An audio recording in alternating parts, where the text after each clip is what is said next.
Nacional de Tránsito suspendió por 7 días la ruta Ambato-Guayaquil de la flota Pelileo mientras se investigan las causas del accidente que dejó como saldo 13 personas muertas y más de 20 heridas.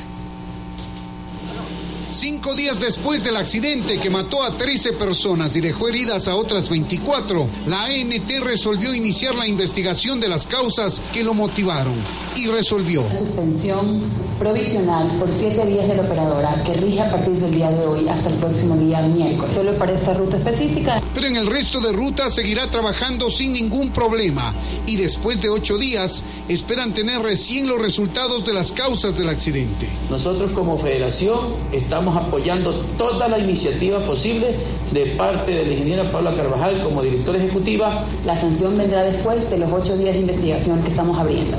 Aunque según Justicia Vial, a simple vista se puede ver que hay infracciones graves a la ley de tránsito. Es un camión disfrazado de bus y eso está totalmente prohibido por la ley. ¿Cómo puede asegurar usted eso?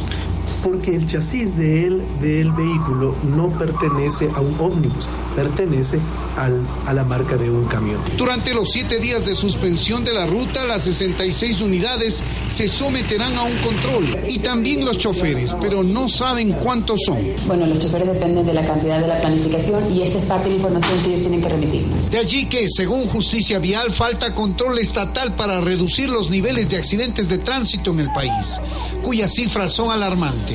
Es de 14 muertos por día y 150 heridos por día. Dicho de otra manera, tenemos en el año 55.000 víctimas, de las cuales 50.000 son heridos y 5.000 son víctimas mortales. En Quito, Freddy Paredes, 24 horas. Para hablar sobre este tema damos la bienvenida a Guillermo Abad de Justicia Vial. Guillermo, gracias por estar nuevamente aquí en Desayunos de 24 horas.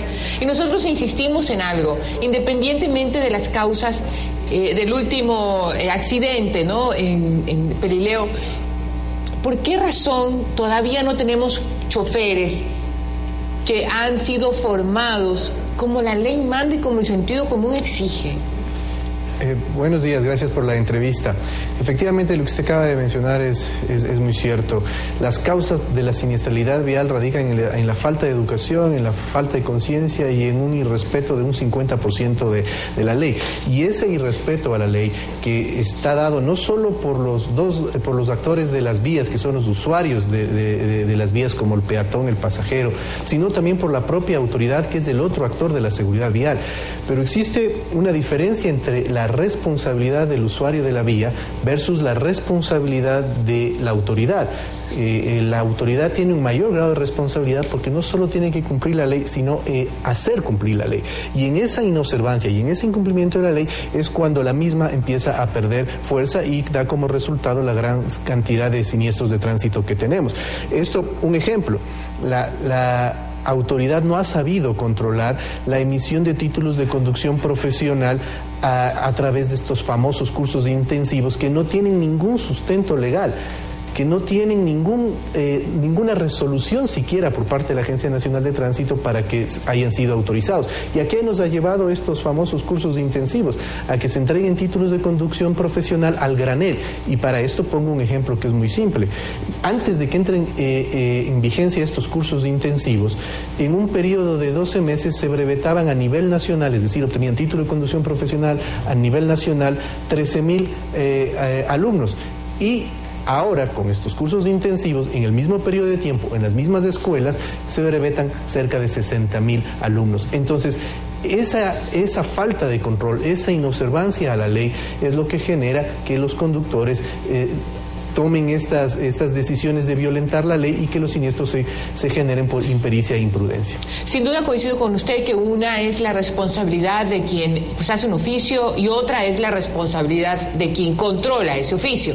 Pero también aquí hay un factor importante, Guillermo, y es la empresa privada. Esta empresa que pone capital, que invierte en una cooperativa, en comprar un bus, luego 2, luego 4, luego convertirse en una empresa de transporte, que pues tampoco exige de sus empleados un nivel mínimo de conocimiento. La ley justamente pretende generar en las operadoras de transporte, sean cooperativas o compañías, una visión y una gestión empresarial.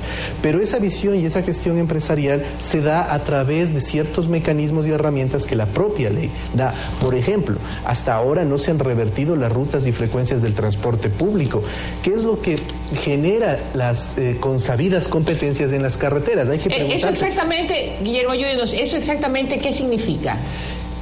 ¿Por qué es necesario? ¿Por qué es necesario? Porque los buses corren en las carreteras porque existe una sobreoferta de buses, existe una sobreoferta del servicio. Es cuestión de ir a un terminal y ver cómo al mismo destino salen 5 buses a la misma hora con 4, 7, 8 pasajeros máximo. Entonces, esas personas tienen la necesidad, los conductores, que además no están... De llegar más rápido, de servir mejor, para que un poco poder ganarle la competencia. Efectivamente. Entonces, lo que pasaba antes aquí en la ciudad, en el centro, los buses iban atropellándose, no importa cómo, era importante bajar en una esquina para timbrar un cartoncito que le decía al dueño del bus que hizo la ruta. Eso es un peligro impresionante. Sucede en las carreteras. Y ahí es mucho más acentuado el problema, claro. Inclusive. Por esa razón es que la ley, al determinar claramente esta sobreoferta, le exige a la Agencia Nacional de Tránsito la reversión de las rutas y frecuencias, que no es lo mismo que reorganizar. Revertir es quitar las rutas y frecuencias y entregarlas a través de un plan nacional basado en la oferta y la demanda. Plan que es obviamente progresivo. ¿Y eso está en manos de quién? Es manos de la Agencia Nacional de Tránsito y ya se han cumplido en 2 ocasiones el plazo. Tanto así que yo puedo decir con toda certeza que en este momento todo el transporte público de pasajeros desde el 1 de enero del 2012 hasta la fecha está operando ilegalmente. ¿Por qué razón? Porque a esa fecha los permisos de operación, que es el título habilitante para que estos vehículos puedan operar, legalmente ya no existe. ¿Por qué? Porque debió haber entrado en vigencia el contrato de operación. Este contrato de operación, a su vez, exige a las operadoras de transporte parámetros de calidad, y ahí se responde la pregunta que usted acaba de hacerme de cómo podemos pedir a estas empresas que generen un mejor servicio, que sea acorde a lo que la ley dice, que sean eficientes, seguros, confortables, que tengan accesibilidad, universalidad, que son los requisitos básicos que la ley exige para este tipo de servicio de transporte.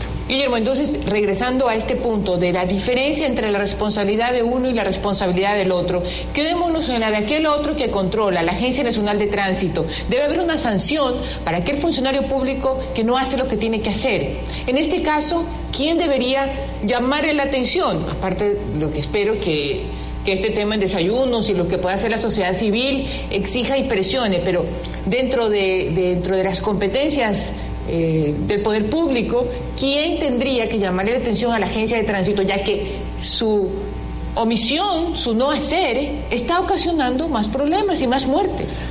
Nosotros consideramos que la seguridad vial de los ecuatorianos se le fue de las manos a la Agencia Nacional de Tránsito. Consecuentemente, se le fue de las manos al Ministerio de Transporte.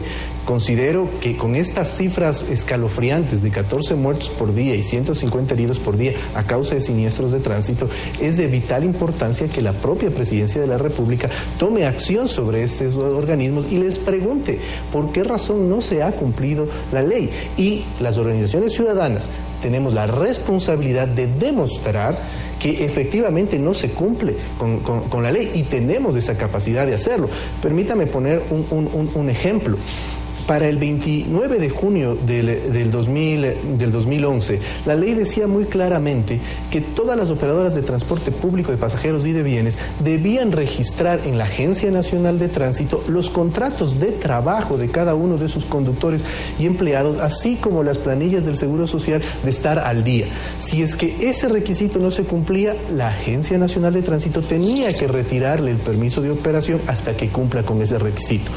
Cuando vemos que hay un siniestro de tránsito en donde el conductor hace doble turno, claramente nos están indicando de que ese conductor no tiene afiliación al Seguro Social, que ese conductor no tiene un contrato de trabajo y que todavía sigue ganando a destajo, a comisión por pasajero transportado o por vuelta realizada. Entonces, ¿en dónde está el retiro del permiso de operación? Simplemente no hay control. Y claro, uno no puede, por más que intenta dejar de pensar las casualidades políticas en la vida, pues el transporte público ha sido determinante el último año en la vida política del país y en especial del gobierno nacional. habiendo quedado en el pasado un proceso electoral, ¿será que ahora sí le piden a los choferes, ya señores, ya se acabó la política, gracias por el apoyo, ahora sí se van a poner en regla? Los compromisos políticos gremiales que se hacen al margen de la ley no benefician a nadie. No, obvio, pero ya pasó las elecciones, ya todo está dicho, aclarado. En un momento dado, entre comillas, ya no se los necesita. Entonces, ¿será que ahora sí van a poner la mano firme suficiente para acomodarlos en este proceso de regular situaciones como las rutas, como los contratos, como la formación de choferes? Bueno, ahí creo que va a ser un tema que hay que trabajarlo con pinzas, porque también hay que considerar lo siguiente, que los presidentes de las federaciones de transporte y de choferes resulta ser que ahora son asambleístas electos por el Movimiento País. Entonces, probablemente se esté generando una mayor fuerza. Nosotros no criticamos de que ellos tengan la capacidad de ser elegidos, porque es un derecho de ellos. Lo que criticamos es esa dualidad de funciones, que no pueden ser juez y parte al mismo tiempo. ¿Cómo la autoridad de control puede exigirle al que ahora legalmente puede ser su fiscalizador?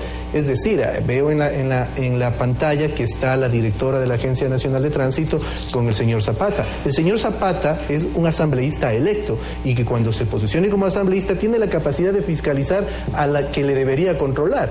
Entonces, esa dualidad de funciones que genera un conflicto de intereses no le beneficia a nadie, ni al gremio porque no se permite desarrollar en base a las herramientas que la propia ley da, ni a la autoridad porque no puede cumplir la ley como le manda, y obviamente los ciudadanos nos vemos desprotegidos ante esa inobservancia de la ley. Por eso es importante que este tipo de acciones ya se las tome al más alto nivel y, como usted bien lo dice, sea el propio presidente de la República quien rompa estos compromisos, esta dualidad de funciones para bienestar de todos, porque además la propia ley dice que el interés general estará sobre el interés particular. Bueno, lo que me recuerda a todos los pactos que ha roto el gobierno cuando dejó de serle útil a algún gremio, ¿no? Recordemos el MPD, recordemos Pachacuti, recordemos las izquierdas, recordemos Gustavo Larrea y su gente, recordemos los estudiantes que terminaron presos. Entonces, recordemos los empleados judiciales. Tal vez suceda lo mismo con los choferes, ¿no? Esperemos que así sea, porque reitero, el que aquí estamos hablando de vidas, no estamos hablando tan solo de un tema político, estamos hablando de vidas, y si es que se cumple la ley, los primeros beneficiarios de esta organización del transporte van a ser los propios transportistas, y esa organización va sin duda alguna a redundar en la seguridad vial de los ecuatorianos. Así que la ley está bien concebida, en su gran mayoría es perfectible, pero si es que se le empieza a dar solo un tinte político, los números de muertos en nuestro país por siniestros de tránsito va a aumentar sin duda alguna. Gracias, Guillermo, por estar aquí con nosotros en Desayunos, compartiendo esos temas tan interesantes que nos toca reflexionar a todos, especialmente a quienes ejercen el poder. El poder absoluto tiene muchísimos riesgos, muchos, pero sobre todo uno, la responsabilidad que tiene con toda la sociedad de este país. Así que actuar en consecuencia. Gracias, Guillermo, una vez más.